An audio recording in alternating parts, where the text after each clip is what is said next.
Okay, and I'm back. You thought you were done with me, but you were wrong. Okay, so this presentation is called Seen Through Glass. And this is understanding the hidden experience of siblings of children with disabilities. I'll start with, this is one of my favorite pictures of my kids. They were getting along, how sweet, right? So, as you know, I have my first child was born with Jacobson syndrome, and then I had two more. So this is very important to me, this topic. Has everyone in this room read the poem Welcome to Holland? Is that familiar to all of you? Okay. So it is, I don't have a copy of it right now, but if you Google it, it would come up. It's an anonymously written essay, and it describes the experience of having a child. And the expectation is Italy, that you're going to go on this trip to Italy. So you get the guidebook and you start getting excited about seeing things like the Colosseum and Rome and, eating pasta. And then when your child comes, you're told, welcome to Holland. And you said, wait, I didn't want to go to Holland. I want to be in Italy. All of my friends are in Italy. That is where I'm supposed to be. And the point is that Holland has Rembrandt, it has tulips. It is a very beautiful place, but it's not what you expected. And so the longer you are trying to get back to Italy, the harder it will be to accept where you are instead. And that's like a very, very rough interpretation of it. It's a beautiful, beautiful poem. I actually couldn't leave it up here because I would make it through without crying. So, but what I wanted to point out is that we talk a lot about what it's like to be the parent of a child with a disability. And we don't often think about the different experience that a sibling has. Be the sibling of a child with a disability. Their experience is also unexpected and it's also different.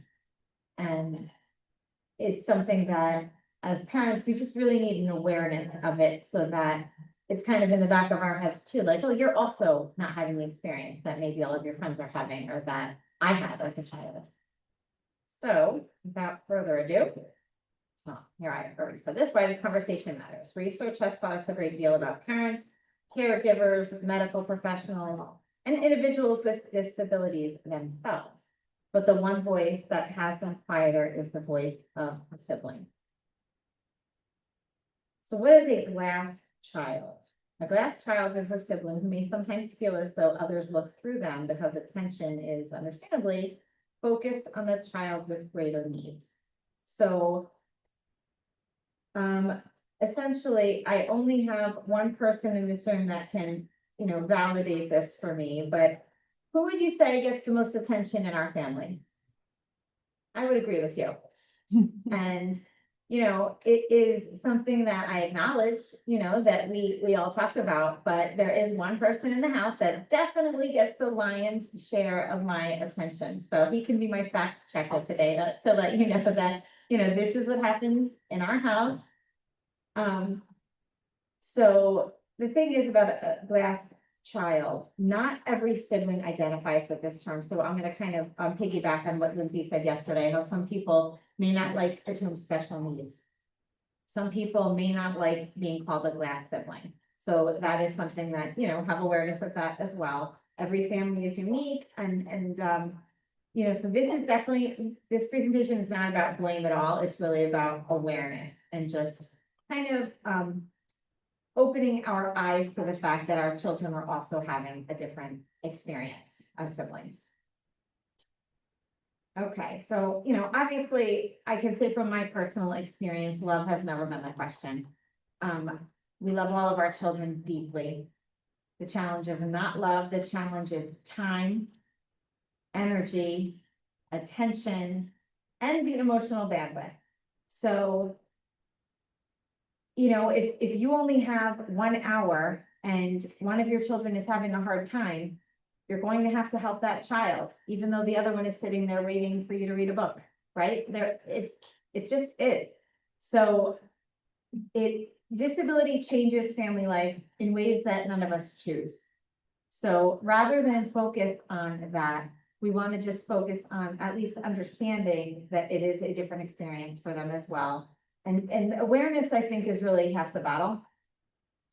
So what glass children often experience, many siblings describe feeling overlooked. So again, I'm going a lot from my own family.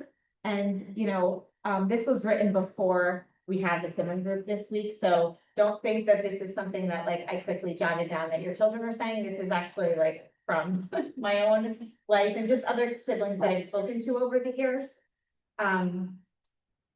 So they become highly independent at a younger age because often they have to. And one example that I think you'll relate to, so Peter's my oldest, and I had two more kids after him. And I think it is typical that, let's say you have one child in a stroller, and then you have your other two kids and you're trying to walk. Generally, the oldest will be the one to hold on to the side of the stroller, and then you will push with one hand and you will hold the youngest or middle, as it may be, the middle child's hand, the baby's in the stroller, right? So that's not how it went in my family. I had the baby in the stroller, and then I had my middle son holding on to the stroller, and I had to hold on to Peter. And I remember vividly as this was happening, this guilt washed over me because I said, well, I should be holding his hand, but I'm holding his hand. And how is that going to affect him later when he's always realizing that I'm always having to hold his brother's hand instead of his hand? Because you know how kids are, they always want mom and they always want her hand. And, it's something that just still sits with me when I think about it. I feel like a wave of guilt still to this day. And, there are other families where maybe your child might be the oldest and they're still in the stroller. And then you have, the youngest in a carrier. And then you're just trying to juggle all of this, right? We do the best we can is the thing. And sometimes, I had to hold Peter because he's a runner. Well, not really anymore, but he was then. So you have to do what is keeping everyone safe, but it's just that awareness sometimes that, that guilt that will sit with you, that things are not happening in the way that they maybe happen in some other families. Siblings also describe kind of taking care of themselves, because if their parent is busy dealing with the behavior or dealing with therapists in the house or on the phone with the doctor, they're kind of off on their own doing what they have to do, right? Sometimes siblings feel that they need to protect their parents from additional stress, so they don't want to bring any issues to their parents because they know they already have a lot going on. Many of the children report that they are worried about their sibling, and they may not share that with you because they see that you are worried, and they don't want to add additional stress to your life. And sometimes these kids feel guilty when they need attention. And when you think about it, again, we all need attention.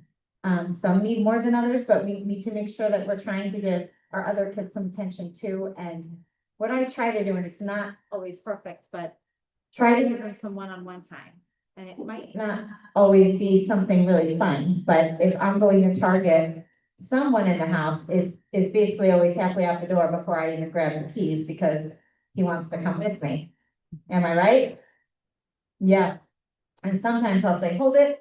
You're going to stay home with dad and you're going to come with me today. And again, not that it's so fun to go to Target, but it's the idea of getting to just be with mom. And so, you know what? Since you're coming with me today, it's just the two of us in the car. You can pick the radio station.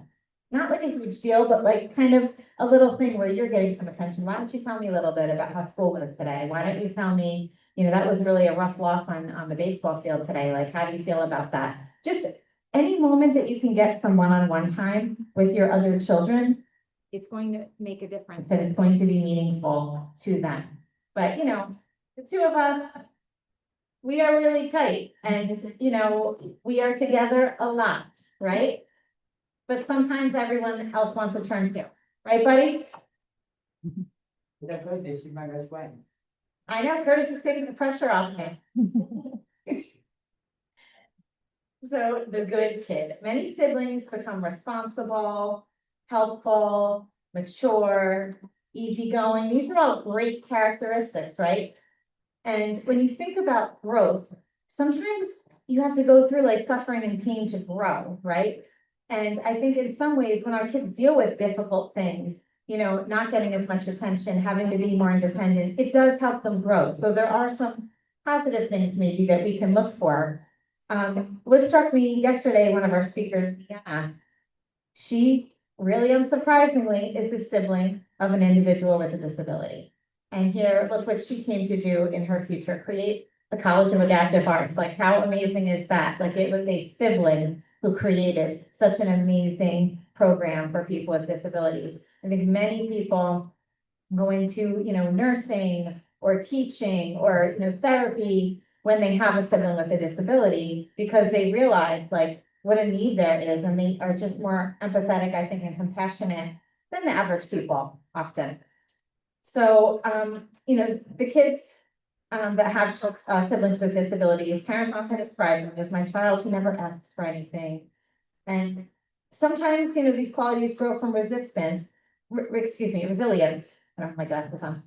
But sometimes it's from necessity. So we just do want to think about that again, sometimes they're going through some difficult things, but it can come out positive on the end. The iceberg. So what parents often see is the child saying, I'm okay, they have excellent grades, helpful behavior, maturity, but what might be underneath? So these are just things just to be aware. They could feel lonely, confused, jealous, fearful. There's also love under there, grief. But the other thing is that many times our children are noticing things and they don't want to create more stress for us. So it's on us to really kind of peel back that onion a little bit and ask the difficult questions and try to get to what they are really feeling so that they feel okay and say, I'm the mom and I can handle you giving me what you're really feeling. It's important for you to let me know. Don't feel like you have to hold it in, because I'm dealing with other things. You're important too, and I want to hear what you're struggling with and what you have to say. And the other thing is that many children do have worries and they feel stressed about their sibling. So one of the things we talked about in our sibling group is that sometimes our families get stared at. And as adults, we notice, but as individuals with disabilities, thankfully, what we have felt is that he has not noticed. And it's good for him, but his brothers definitely do. And they get angry about it, kind of like, what are you looking at? Why are you staring at us? And it's just something. So sometimes there's embarrassment, sometimes there's anger, sometimes it's all of those feelings mixed together. But it's just important to think about whatever you're feeling, there's a good chance that your child may be feeling it too, because they get protective. They may fight at home, but then they're protective when you're out in the community over their sibling, and they want their sibling to be treated just like everyone else. And I know for my kids, they will get frustrated with me if I give him like a break or an easier consequence, because they're like, why are you treating him differently? He should be treated just the same and have, the same time on the iPad, or he should get, the same this or the same that. And sometimes I'll say, can you just let him have it right now because I need to go do this. And that is a really common thing as parents, that like, I know you can occupy yourself. You can go listen to music, you can go maybe do a puzzle, you can read a book, you can go call a friend, but your brother cannot occupy himself in that way. So sometimes he's going to require something that's a little bit more, it looks fun to all of you, but it's going to keep him busy, and that's what I need him to do. But just being aware that our kids notice these things and they feel like, hey, I like to have the iPad time too, and I like to have my choice of what song we're going to listen to in the car and all of that. So the feelings can be complex. Last children often experience many emotions at once. So they adore their sibling, but they also hate if plans get canceled. They're really proud of their sibling, and sometimes they might wish that their life was different, more ordinary.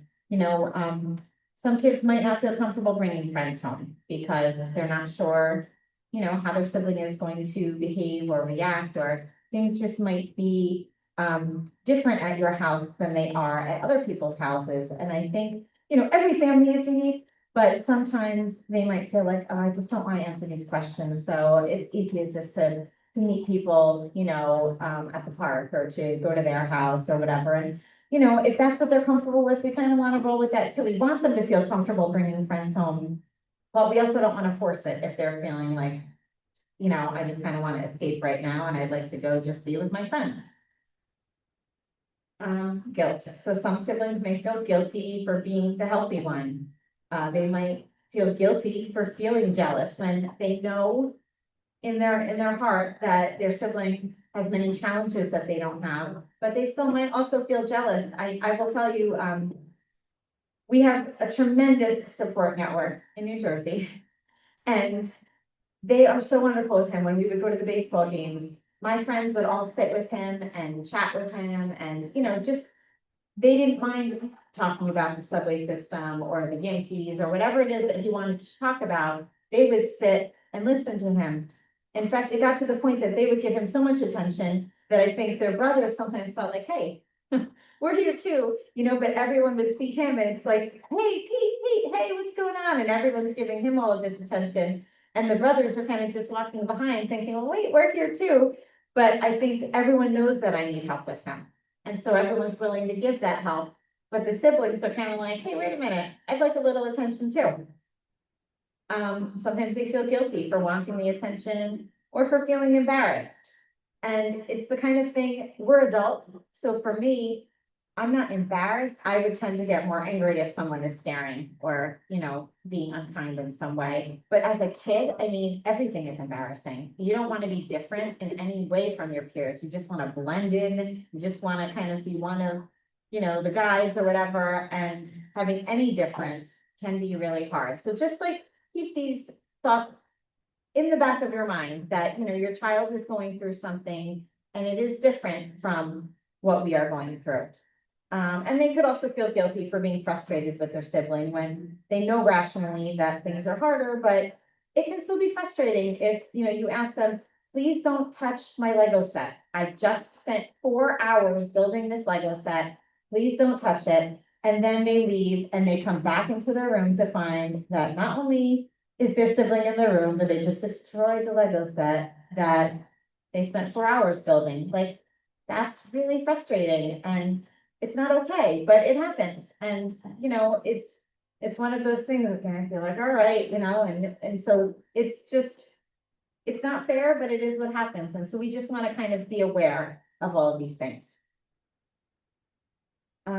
Growing up too soon. So sometimes many siblings are familiar with things like therapy schedules, adult conversations, behavioral crises, medical language, hospital rooms, appointments, sleep deprivation. It's not something that maybe families in other families go through. You know, it's something kind of unique to the disability community and to kids with medical issues. So just be aware of that they're learning about all of these things and again, hoping that down the road it will be helpful to them. But in the meantime, it's not maybe super common and they may not have any friends that have a sibling with a disability who understand what they're going through. So what they lose, siblings can grieve experiences like a family vacation. You know, sometimes it's just too difficult to travel if you have a child with a disability. They might have, you know, lots of gear that you need to bring along, or they might not do well in other environments, and so it's just easier not to go.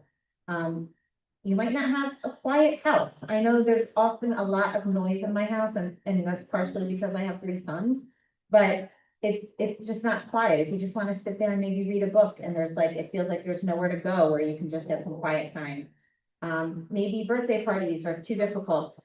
They might not get undivided attention, a predictable routine, like, okay, we were all ready to go, you know, we were ready to go to church, and then all of a sudden, like, well, my brother had a meltdown, so now we're not going anywhere yet, so it's not predictable, right? It's hard for them too. And then some kids don't get to really participate in extracurricular activities because that involves mom or dad having to be available to come to, you know, to the games, to drop you off, to pick you up. Sometimes it's just too much. And so these are things that sometimes they can lose, but what they gain. Many siblings also develop remarkable strengths: empathy, compassion, patience, acceptance, advocacy, flexibility, and perspective. So those are really positive traits. I mean, that is something, if I met someone who had these traits, I would definitely want them in my life. So I think it's important to see the balance that it's both.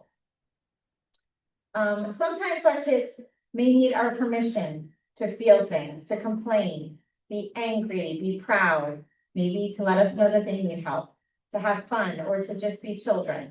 Again, just be aware that they may be holding back on you a little bit because they see that your plate is full. And what helps the most? So from what I've read, children do not need perfect parents, which is super news because my new goal is to be a mediocre mom, for sure. But they need parents who notice. So the small moments matter. Have the 10-minute conversation, you know, like I said, in the car, on the way to school, driving them to practice, have the bedtime check-in, ask them how they're doing when, you know, their sibling is in a different room, so they can actually just have some undivided attention. 6 small things you can do. So spend predictable one-on-one time. If you can carve out some time where they can look forward to it and maybe put it on their calendar. It could be a time when a grandparent is available to help, or when, you know, mom and dad are both home, or, you know, maybe you have respite care coming in, or you may have, you know, a neighbor who can come watch your other child for a little bit. Ask them some deeper questions. Validate their mixed emotions, because as adults, we know it's okay, but as kids, they might be confused about having these mixed emotions. And so it's important to give them that okay. And celebrate their individual accomplishments so that it's not always about being the brother of a child with a disability or being the sister of a child with a disability, that their things are something we want to celebrate. Avoid making assumptions about future caregiving, because it may not be a job that they want. And so I know some people, you know, kind of say, oh, of course, you know, her brother's going to take care of her when she's older. That might not be the case. So you might, you know, want to have conversations about it, but not the expectation. And of course, just let them be siblings. They're not many parents. So you want to, I'm always, like, one of the most famous lines in my house is, I'm the parent. You don't need to discipline your brother. I'm the parent. I will handle it, right? Yeah. So a final reflection. Every child has a story. Today we spent a little time looking at a voice that is sometimes quieter, but it's not because they're less important. It's because it can be easy to miss them amid the demands of raising a child with complex needs. It happens to all of us. We all get wrapped up in that. And as parents, we can't change every challenge that our children will face, but we can make sure that we are viewing them as a full person and trying to give them their special attention and let them know that their needs matter and that they can ask for what they need, ask for what they want, and that their emotions, no matter what they are feeling, are valid and okay. So that is it. When you get home tonight, what is one question that you could ask your child? Thank you.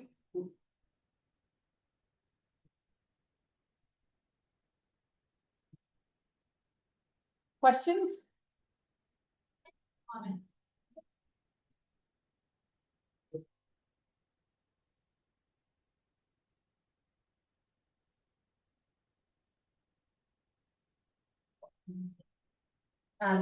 Thank you, Jessica. We obviously brought our child in because oh gosh, we recognize that he doesn't feel seen. But I wanted to just add one thing, like from a professional perspective, like not just like an 11-year mom, but as a psychotherapist, that something you work with a lot of caregivers who are, you know, experiencing burnout, and that's why I can be really good at my job. But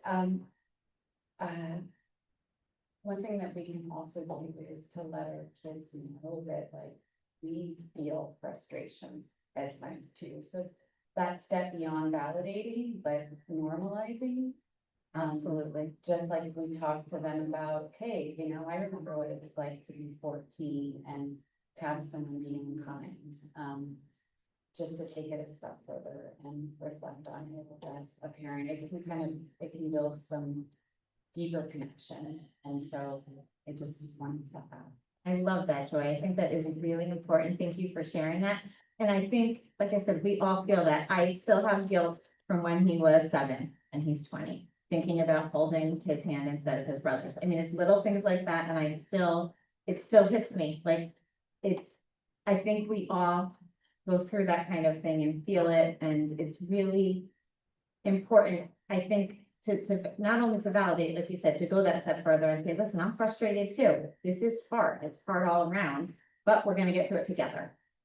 And thank you for that. I really appreciate that perspective. Any other comments or any questions or anything? Is that what you're flying? Sounds like I'm crying. Yeah. We know it doesn't take much. I'm flying about to make a move, so it's fine. Oh, am I disturbing you're watching the news?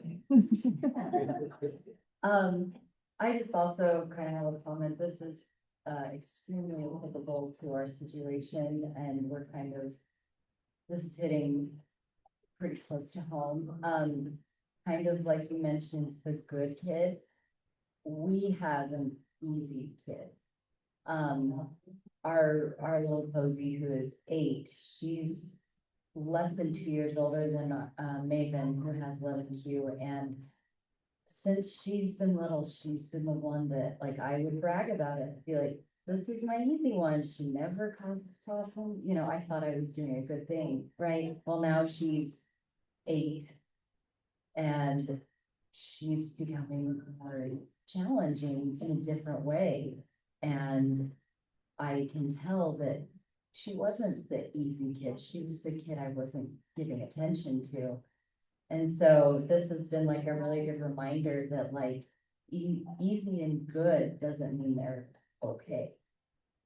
Thank you for sharing that. I mean, the thing, Cassie, is that that's what she was presenting. So it was completely normal that you're like, oh, she's so easy. This is so good. And, you know, unfortunately, like, I'm definitely not an expert in this, you know, so I just wanted, when Lindsay and I were planning the conference, I said, this is a family conference and I want to make sure that we are also talking about the sibling experience, because as parents, it's so easy to focus on our experience because that's the one that, we're living. And it's just, I wanted to just bring awareness, again, not to make anyone feel badly about anything, but just the awareness of it and that we're all going through it. And the same thing, I mean, there are times when I remember my one son said to me, well, I need attention too. And I was like, you do, you absolutely do. And I feel like I don't sometimes, you can't squeeze from like a dry cloth, right? Like sometimes I feel like I have nothing left to give, but it's important in advance before you get to that point to try to carve out that time. So they're each getting, a little something from you. And, even with your case, your kids are going to have different experiences, like birth order, I think really matters with this situation, because my kids came into the world, he was already there. And so that's all they know. And in some ways that's good, and in some ways it's challenging.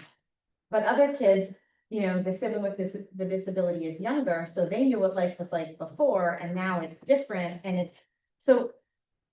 it's complicated all around. But I think just the awareness, I think, is so huge. I mean, the children that I've met over the years doing sibling group, I adore your children. I have to just tell you that they are all so awesome. And we sit and we have such great conversations. And, the main thing with them is that I want them to know that they're not alone in their experience, because often your child may be the only one in the neighborhood that has a sibling with a disability, or the only one in their Girl Scout troop or on the baseball team or what have you. And so the emphasis was just, you are not alone in this journey. Now, 11Q, of course, is rare. So there are not likely going to be any children in your town that have a sibling with 11Q, but other disabilities, those siblings can relate to you as well, because it's a similar situation where, there are differences, there are behaviors, there are other challenges. So I think just validating it though for them, that their experience is different too, and letting them know that you see that and you see them. And, again, I think one of the most important things is that we're going to get through this together. You are not on your own to deal with all of these things. You can always bounce it off me if something is hard. And I just try to become a little bit more aware that I am very guilty of saying, just let him have it. Can you just let him have it? And they're always the ones having to bend because he has a harder time, and it's not fair. And so I'm just trying to become more aware of that myself. And, you'll notice my family's not here today because my husband couldn't be here. And so my parents are with the kids, like helping. But in previous conferences, when Eric was here, he would often take the kids out to like go to the children's museum or go to the zoo. So that way they were having some fun instead of just, oh, okay, well, this is for Pete, because a lot of times it's for Pete. And so it's nice sometimes to be able to give them a chance to go do something else that is not related. And then other times, hey, we're a family and we support each other and this is what we're doing today. But just to kind of try to strike a balance when you can. Oh, I keep forgetting about the microphone part. I was just gonna say that, I think that's such a great point about the connection for the siblings with other siblings. Yeah. And I mean, obviously that can happen here, and like my kids my son's daughters grew up with like Megan and Ella, and it helps for them to be kind of surrounded so that they don't even have to always talk to us about it, but they can talk to them. And with a peer who gets it. Yeah. It really, like, just for us, how it's so validating to come here and I don't have to explain like why he's doing something or, anything like that. Like, it's just, we all get it. And the kids feel the same way to have a friend who like just gets it. And I think sibling support groups are actually becoming much more common at this point around the country. So you can certainly Google this when you get home and see there might be a sibling support group in your area. And it would be worth exploring whether or not your children wanted to participate in something like this to kind of build connection and build their own community with people who are experiencing similar things. So it's worth looking into. Okay, so I don't normally speak, but I am Kalia's cousin and I grew up with Kalia. So I just want to say everybody's doing amazing as a parent. And Kalia's, I want to say sister, because I've been there through thick and thin. And now becoming a mom of my own and raising my kids and also still managing Kalia. And showing my kids the rope and understand how I felt when I grew up, but also now my kids taking that in. So, to have that understanding and then also teaching my kids now.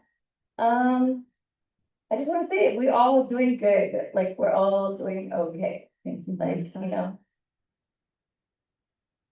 Thank you for that. You definitely have that unique perspective. Yeah. We appreciate that you shared it.